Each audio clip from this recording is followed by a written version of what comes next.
Nasagip ang isang sanggol matapos ibenta sa halagang 30,000 pesos ng kanyang ina at kang ka-live-in partner nito sa Barangay Dulho Fatima, Cebu City. Ipinanganak ang sanggol noong Pebrero 20 sa Cebu City Medical Center habang nanatili sa CCMC ang ina hanggang sa Marso 6 dahil nagkaroon ng komplikasyon ng sanggol. Ayon kay Catalina Abilia, ang God Focal ng Cebu City Social Welfare and Services sa Dulho Fatima, inaresto ang mag-asawa at kasalukuyang nakakulong sa Cebu City Jail Facility sa Barangay Kalunasan sa bulubuduking bahagi ng lungsod dahil sa krimeng ginawa nito noong Marso 7 ng taong ito. Ayon naman kay Police Lieutenant Colonel Maria Teresa Makatangay, ang Deputy City Director for Operations ng Cebu City Police Office, naaresto ang mag-asawa habang naglalaro ng card game na tinatawag na tong-it sa labas ng kanilang bahay. Naniniwala rin ang kapulisan na ang bata ay naibenta sa halagang humit kumulang 100,000 pesos kung saan 30,000 pesos ang para sa magulang at 57,000 pesos naman sa middleman habang ang natitirang halaga ay ginabit sa pambayad sa hospital.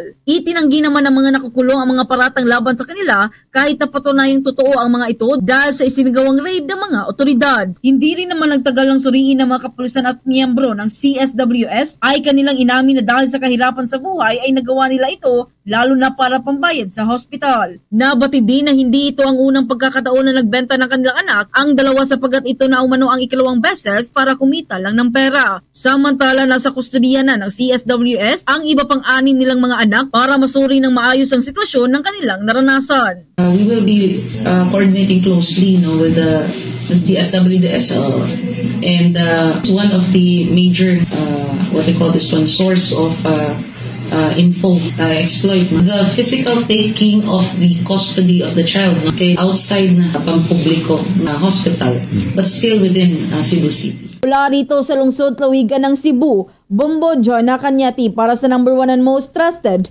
radio network in the country, Bombo Radio Philippines. Basta Radio, Bombo!